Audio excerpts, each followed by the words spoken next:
सभी भक्तों को राधे राधे। मैं आदित्य तिवारी आप सभी भक्तों का स्वागत करता हूं अपने YouTube चैनल में।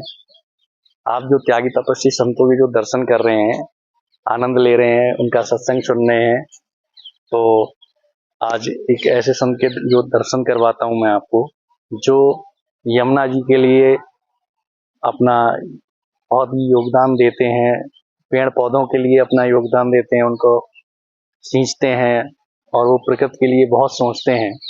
आप भी सोचिए, प्रकृति के लिए ज़्यादा से ज़्यादा पेड़ लगाएं और जो जितना हो सके अपने हाथ पैरों से वो इस प्रकृति के लिए करें और संतों के लिए करें। तो संतों को तो बहुत कष्ट झेलने पड़ते हैं। तो आइए उनके सत्संग सुनते हैं महाराज जी का। राधे राधे महाराज जी। जय श्री राम।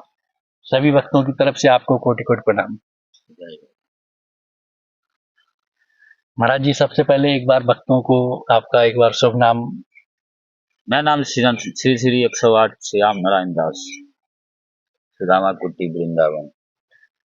अच्छा, तो महाराज जी जैसे आपको धाम में कितने साल हो गए हैं वास करते हुए? यहाँ तो मैं 6-7 साल से हूँ। इससे पहले कहाँ थे महाराज जी? इससे पहले और भी बहुत जगह रहा, और भी कुछ अपना पारिवारिक जीवन भी रहा। पारिवारिक मतलब अपना स्टडी वगैरह, पढ़ाई लिखाई। कहाँ से हुई थी पढ़ाई महाराज जी? पढ़ाई तो विभिन्न जगहों से हुई, कोलकाता से हुई, पटना से हुई। उसके बाद गृहस्थ में पुराना जिंदगी है उसको। तो गृहस्थ में भी आए थे आप? नहीं, गृहस्थ में नहीं थे, शादी नहीं करनी थी। जी जी। तो शादी करनी। समाज की स्थितियां बहुत गड़बड़ है। आप समाज को हर तरफ देखोगे तो कहीं ना कहीं नुकसान में ही पहुंच रहा है। हम कहीं ना कहीं प्राकृतिक से दूर जा रहे हैं।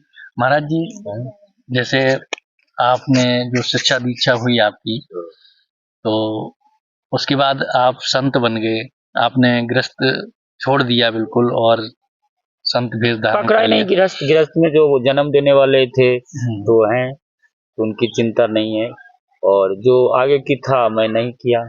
अब जब देश में 40-50 करोड़ युवक है जिसको खाने के लिए नहीं मिल रहा है, पढ़ने के लिए नहीं मिल रहा है, क्या उस स्थिति में शादी करके एक खुद का पुत्र के लिए जीना जरूरी है? तो ये सब थी। और जैसे बचपन में आपके साथ कुछ ऐसी लीला रही कि जैसे आपको इधर संत के जो संतों का संग मिल रहा है, आपने संत वेश धारण किया, इस तरह से कुछ? बचपन से ही बहुत मिला है, क्योंकि मेरे घर में गेस्ट हाउस है, वहाँ लोग आते जाते रहते थे साधु संत जी। मेरे पूर्वजों को भी साधु संत का बहुत सेवा है जी, किए हैं, तो इसी से थोड़ा सा रहा।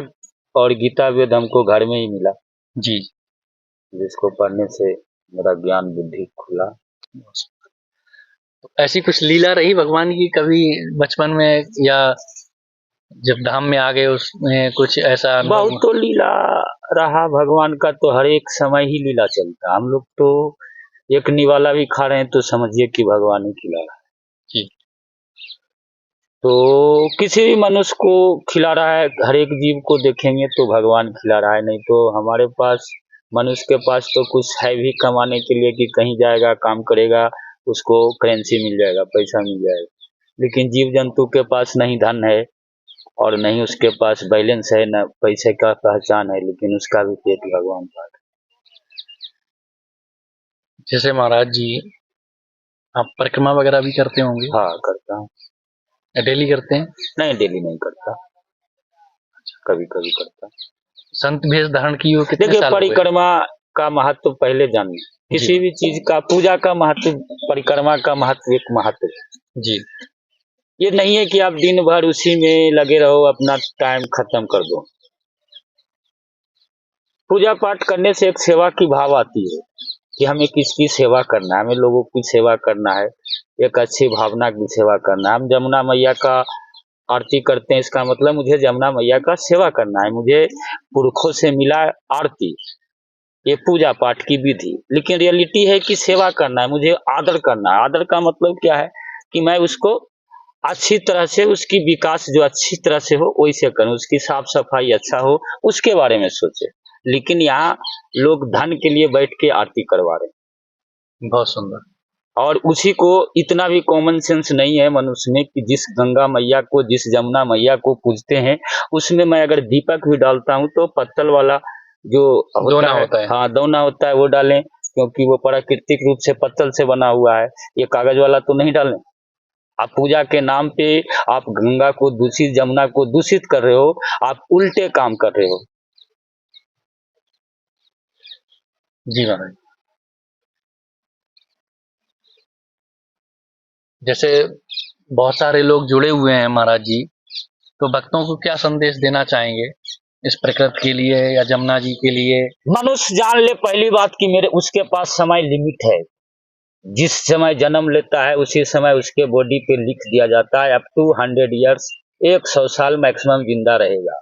जैसे आपके मोबाइल 1 साल की गारंटी दिया, वैसी भगवान ने इसको 100 साल मैक्सिमम जीने का गारंटी दिया। अब जब आपके पास समय लिमिट है तो हर एक समय का सदुपयोग कैसे करें? बहुत सुंदर। क्योंकि समय ही मेन है। बिल्कुल। हम 80 साल में IAS नहीं बन सकते, मेरी उम्र नहीं, लेकिन अभी इस बाल अवस्था में कुछ भी बन सकते। बिल्कुल।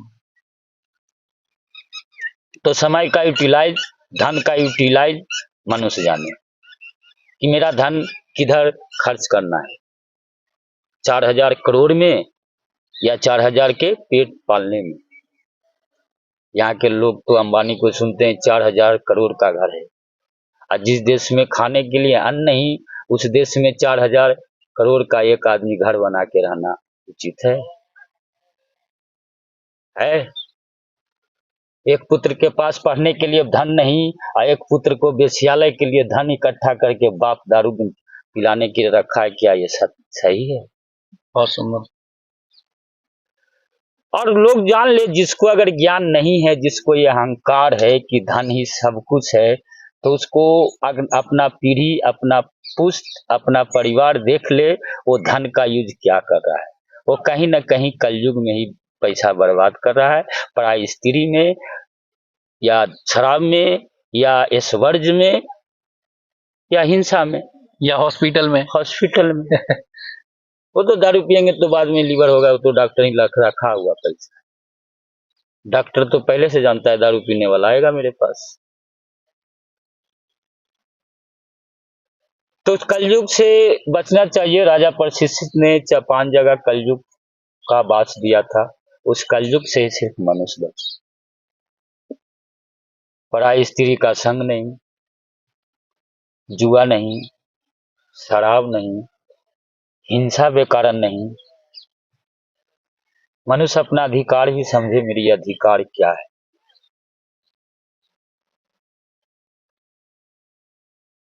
जगत में हर एक जगह ही मनुष्य का काम बचा हुआ है, मनुष्य की ओर ही पूरे संसार, सभी जीव की दृष्टि।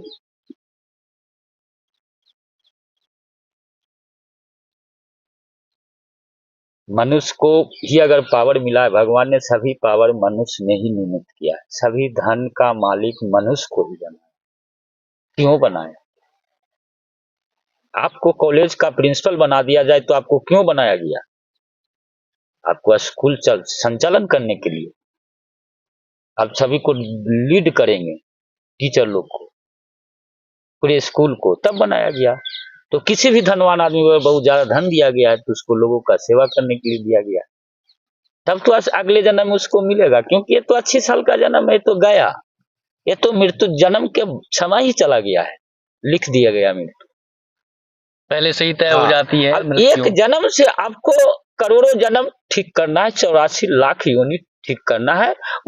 ये जन्म है मनुष्य का जन्म, जो 84 लाख योनि को अपना ठीक कर सकता है। और सांसारिक इच्छाएं कभी पूर्ति नहीं होती। अगर आपके पास मोटरसाइकिल हो तो कल कार चाहिए, कल कार है तो और अच्छी कार चाहिए। आज 6 महीना में कंपनी 10 गो कार, 10 गो मोबाइल लॉन्च करती है। अब मनुष्य जरूरत के लिए नहीं रखा है, मनुष्य दिखाने के लिए ज्यादा यूज कर रहा है कि मेरे फलना के बाद आईफोन है तो मेरे पास भी होना चाहिए।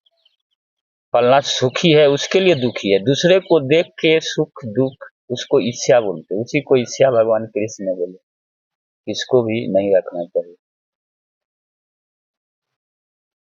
और क्या बताया जाए महाराज जी, जैसे इस प्रकृति को कैसे सही किया जाए, पेड़ लगाएं, क्या करें क्या ना देखिए, करें? गवर्नमेंट भी आप देख रहे हैं, बीजेपी सरकार ने भी बहुत कार्य किया है, गवर्नमेंट भी देख रहा हूँ पेड़ पौधा और नदी पे थोड़ी है।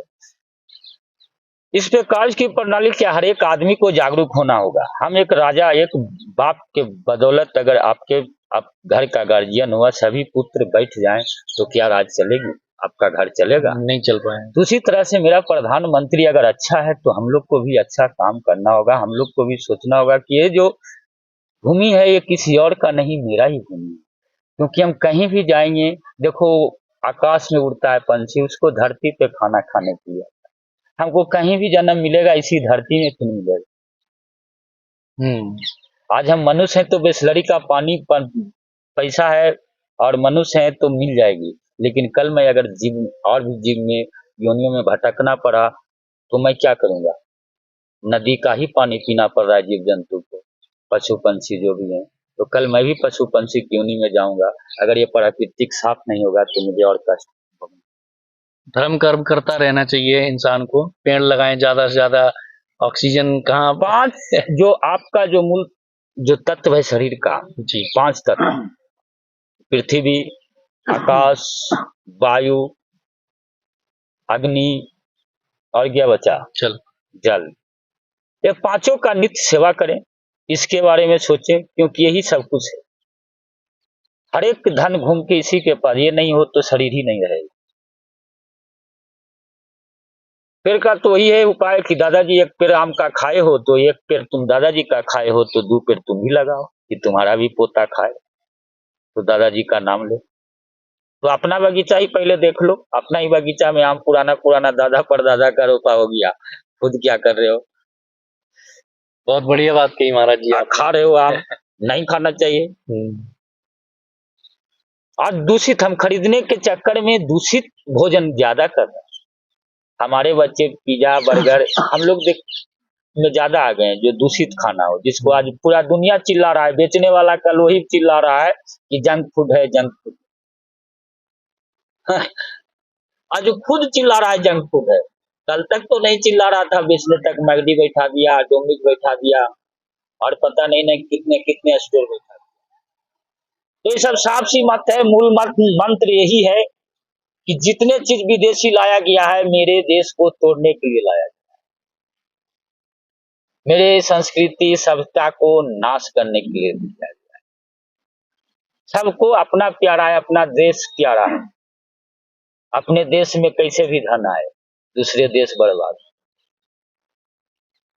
आज विकसित कंट्री का भी यही हालत है, लड़ रहा है हथियार बेचने के लिए। आप देख रहे हो कि ISI जैसा का एजेंट का निर्माण भी कौन किया? वही पाकिस्तान वाले ही को कौन निर्माण किया? वही USA वाले। यही USA रसिया जो कंट्री है यही दुनिया को हथियार बेचा है, कोई और कंट्री फ्रांस और कोई नहीं बेचा है। तो बहुत सारी मुद्दाएं हैं, लेकिन अपना देश है पहले उसको देखा जाए। जैसे महाराज जी आप धाम में वास कर रहे हैं तो कभी ऐसा एहसास हुआ यहाँ का, राधा रानी का या कृष्ण जी का? देखिए राधा रानी ही बुलाई तब हम यहाँ आए, क्योंकि हम क्या लीला रही? राधा रानी से बहुत बार मतलब हमारे तो कृष्ण की भक्ति में होके आए हम। एक बार भक्तों को जरूर देखिए लोगों जो समझते हैं वैसा होता नहीं, लोग नहीं समझ रहे हैं कि निरंतर प्रयास। एक रस्सी जब वो गड्ढा करता है तो निरंतर पानी की धारा वहां से बहती है, तो पहाड़ से क्या होता है, रेखा अपना गड्ढा करती पहाड़ को, तो निरंतर से। उसी तरह से मनुष्य को कोई भी कार्य करना है, भक्ति भी करना है, तो निरंतर अपना नियम करते रहे, उसको भगवान की प्राप्ति है, कभी हार नहीं। हो सकता है उसको मृत्यु से समय तक नहीं मिले, कोई मतलब नहीं। तो कहीं ना कहीं अगर किसी को नहीं मिलता है तो उसकी अपनी त्रुटि है। उसी तरह स्टडी जो भी बच्चे पढ़ने वाले हैं उनके लिए भी निरंतर पढ़ा तब तो मिलेगा। अभी सोचो कि नर्सरी क्लास से कितना पढ़ना पड़ता, पहले तो ग्रेजुएशन कर लेता था, आजकल ग्रेजुएशन को पढ़ा लिखा ही नहीं मान रहा है। रियलिटी है वो है। हम्म। तो महाराज जी, निरंतर पढ़ना पड़ता है, हर एक जगह आपको निरंतर, आपको दाग भी लग गया कपड़ा में, आपको निरंतर ऐसे ऐसे लगोगे तब हो। जादू की छड़ी नहीं होती। तो राधा रानी दर्शन देगी जो निरंतर उसको निस्वार्थ भाव आपके से साथ प्यार कुछ करेगा। लीला रही महाराज जी, वो एक बार मेरे से साथ लीला है कि आप आ गए? क्या ये लीला भगवान का ही है, आपका नहीं, थोड़ी है। आपने बोला कि हमें राधा रानी लेके आई हैं, हाँ, तो और तो कौन लेके, आपको कौन लेके आया? तो जैसे कुछ लीला रही महाराज जी। वैसा हम लोग के पास अभी शक्ति नहीं है कि चमत्कारी लीला वैसा हो। अच्छा। ठीक है, उतना क्या बोलने का, तो वैसा अभी चमत्कार मेरे कर्मों में अभी उतनी शक्ति नहीं है कि जो भगवान है। हाँ, भगवान देख रहे हैं हमें 24 आवर। दर्शन नहीं, दर्शन है वो मेरे लिए। तो भोजन प्रसादी महाराज जी कैसे होती है यहाँ? यहाँ बनाता हूँ टिकर वगैरह, देखिए आटा उटा रखा हुआ है, वही बनता है। दिन में भंडारा उंडारा खाता हूँ, वृंदावन में खाने का कोई ऐसा दिक्कत नहीं। जी। लेकिन साधुओं के लिए समस्या है, साधु को डिपेंडेड है ओनली फॉर भगवान को, साधु किसी और पे डिपेंड, कोई और नहीं। जब भगवान पे डिपेंडेंट है तो फिर क्या है, वही है। साधु की और भी बहुत सारी समस्याएं हैं जिसे कोई देख ही नहीं। जैसे जैसे साधुओं को कहीं कहीं परेशान भी किया जाता है।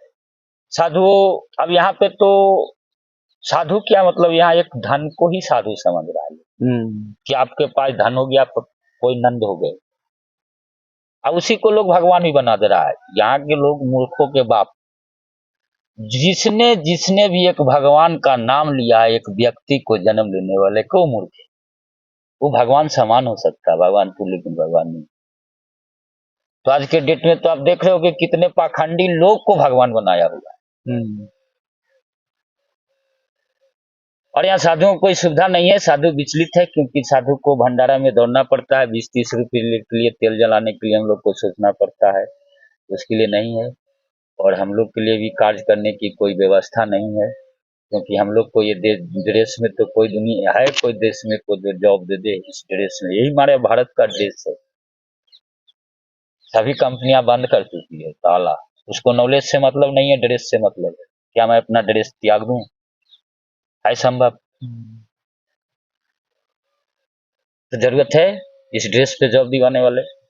इसकोन ने भी चालू किया है कुछ, लेकिन वो भी कम सैलरी पे काम करवाने का चक्कर में बने तो बहुत लोग देश में जॉब करे, लेकिन उसने शोषण किया है।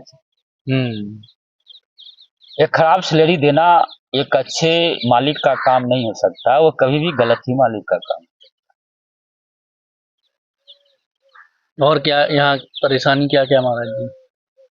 परेशानी यही सब है, समाज अव्यवस्थित है, समाज में कोई सुनने वाला नहीं है। बाबा पास आ जाएगा कि चमत्कार चाहिए, कर्म करेगा नहीं। जब पहला ही कृष्ण बोल रहा है निरंतर प्रयास, तो तुम 1 मिनट में चमत्कार कहाँ से खोज रही? जुआ के नंबर दे दो, अब बाबा चमत्कारी हो जाए। हाँ, ये बात आपने बहुत पॉइंट वाली कही कि सट्टा के नंबर लेने आते हैं बहुत से लोग। नंबर दे दो सट्टा का, ये गलत है महाराज। अरे हम लोग कलयुग से, हम लोग को पढ़ाया गया, शास्त्र में पढ़ाया गया है कि 4 गो राजा प्रजा कलयुग से दूर रहो, और तुम फिर कलयुग में क्यों गए? सट्टे के नंबर क्यों ले रहे हो? कोई भी, वो भी एक जुआ ही का है। कोई भी बस वो रूप चेंज कर लेगा। हाँ, लेकिन रावण है वो, रूप चेंज है और कुछ नहीं।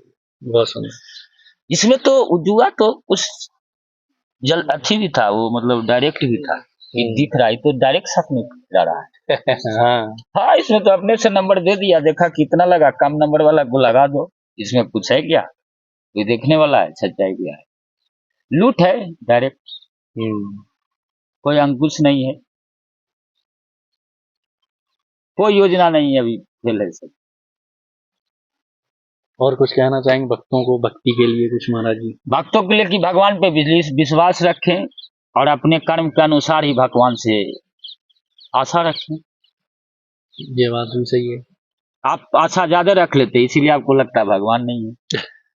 आप विश्वास कर्म के हिसाब खो से देते, आपको पूजा का विधि पता नहीं। पूजा मतलब समझ लो उसकी सेवा करना।